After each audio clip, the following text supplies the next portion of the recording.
जय श्री राम, जय भीम।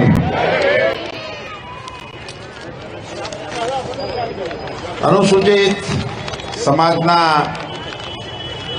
स्नेह मिलनना आ सुंदर मजाना कार्यक्रम में आपने सौने आशीर्वाद आपवा माटे पधारेला पूज्य संतो श्री अनिल महाराज, पूज्य नानकदास बापू, पूज्य विजय बापू, गुजरात सरकारना सामाजिक अने न्याय अधिकारिता विभागना केबिनेट मंत्री बेन श्री भानुबेन बाबरिया, अमारा मेयर बेन श्री नैनाबेन पीठड़िया, अहींना अमारा धारासभ्य अहीं बाजुना कार्यक्रम में ज छे, हमणां आवशे कदाच उदयभाई कानगढ़, मारा बहु जूना साथीदार भाई श्री लाखाभाई बगड़ा, श्री राजूभाई अगेरा, डॉक्टर हार्दिकभाई गोहिल, अपना कॉर्पोरेटर श्री भारतीबेन मकवाणा, जयश्रीबेन परमार, लाखाभाई सागठिया, बे लाखाभाई भेगा थया, भावनगर थी अमारा जूना आगेवान अने फकीरभाई वाघेलाना अधिकार मंचना कार्यक्रमों ने खूब धगशपूर्वक आगळ चलाव्या राखता था एवा मोहनभाई बोरीचा, प्रतापभाई परमार, संजयभाई बगड़ा,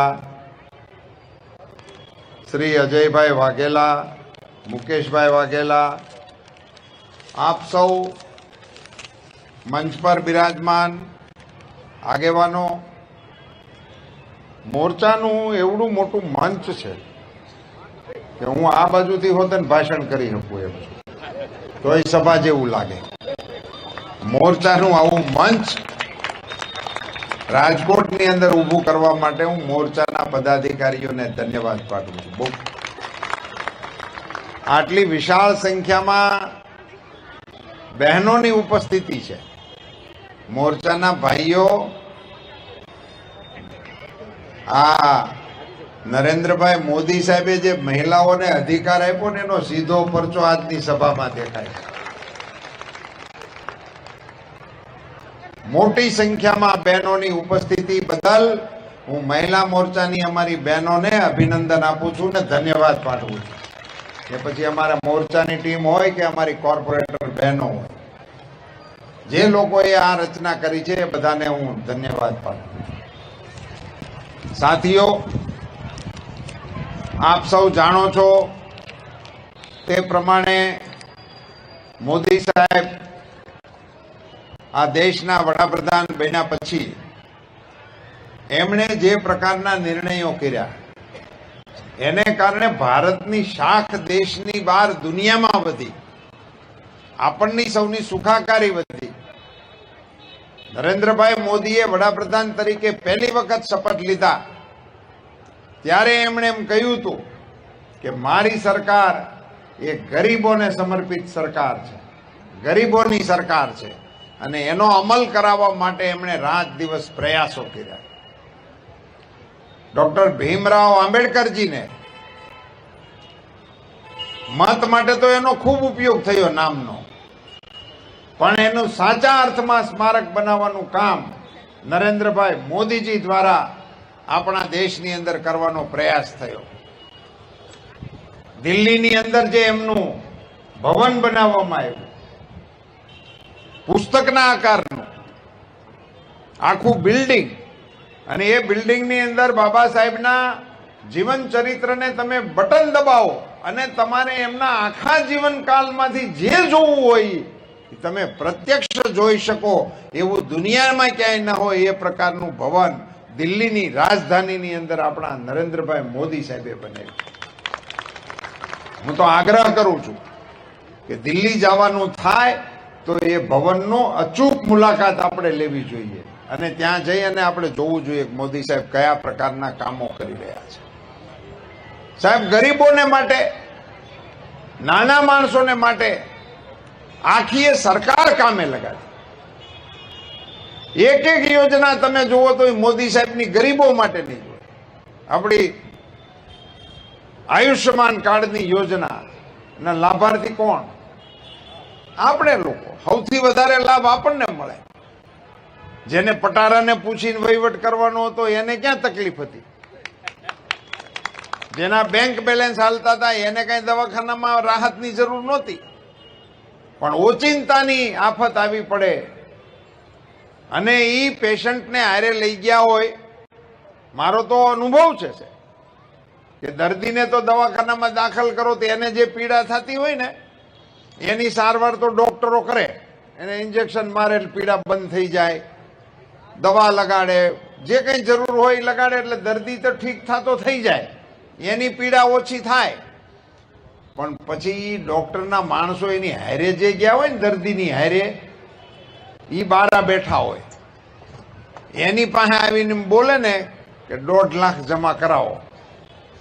ત્યારે જે હારે ગયા હોય ને એની જે પીડા શરૂ થાય ને એનો કોઈ ઈલાજ આજ સુધીની કોઈ સરકારોએ કર્યો નહોતો.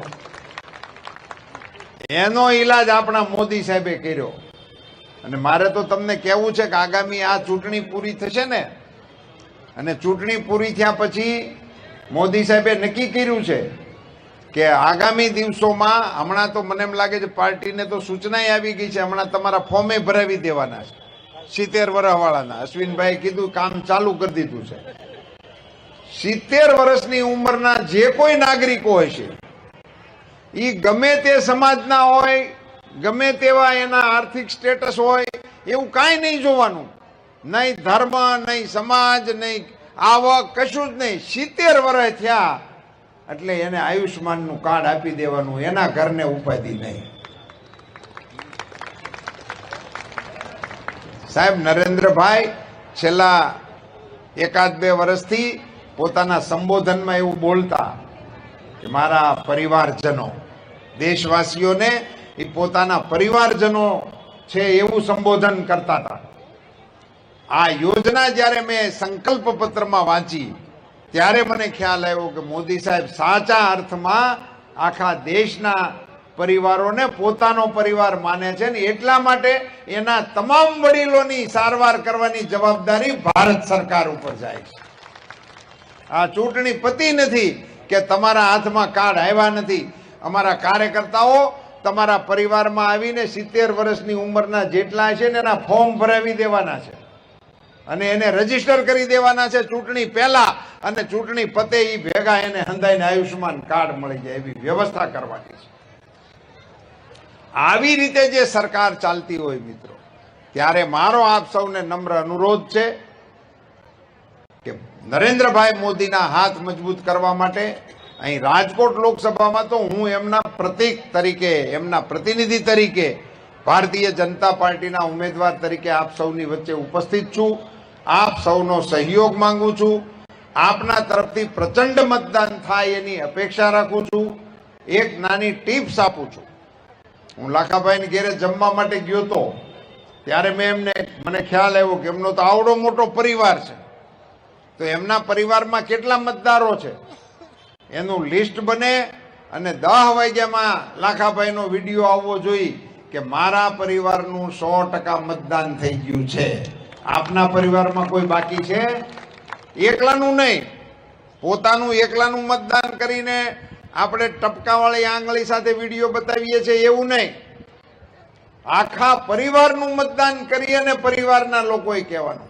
હું બહેનોને ખાસ કરીને વિનંતી કરું છું કે તમે તમારા પરિવારની અંદર મીટિંગ કરીને, ઘરની મીટિંગ કરીને, આપણા મતદારો બધા હાથમીએ અહીંયા જ છે, કોઈ બહાર છે, આગા પાછા હોય તેને તેડાવી લેવા, બોલાવી લેવા, જવાના હોય તો રોકી લેવા, અને 7મી તારીખે મતદાન કરીને આવે પછી જ નાસ્તો દેવાનું કરજો એવું ગોઠવો. મારી માતાઓને વિનંતી.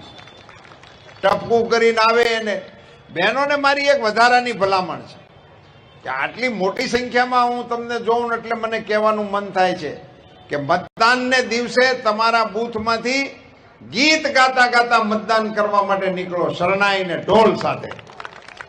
આખા ગામની અંદર ઉત્સવનું વાતાવરણ બનાવવાનું કામ બહેનો કરી શકે. અને એ 7 વાગ્યામાં 6:30 નીકળો, 7 મતદાન મથક ઉપર પહોંચી જાઓ.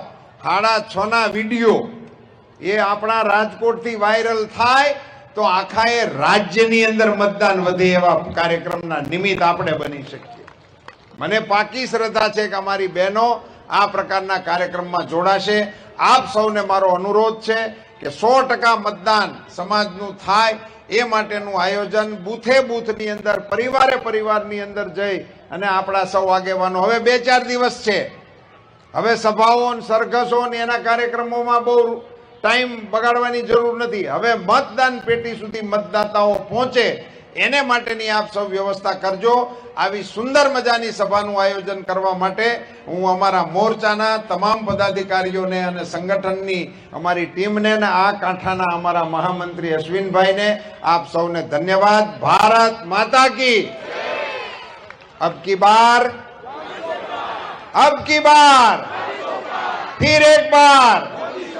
फिर एक बार जय जय श्री राम.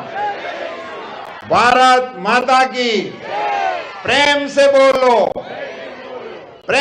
बोलो जय भीम.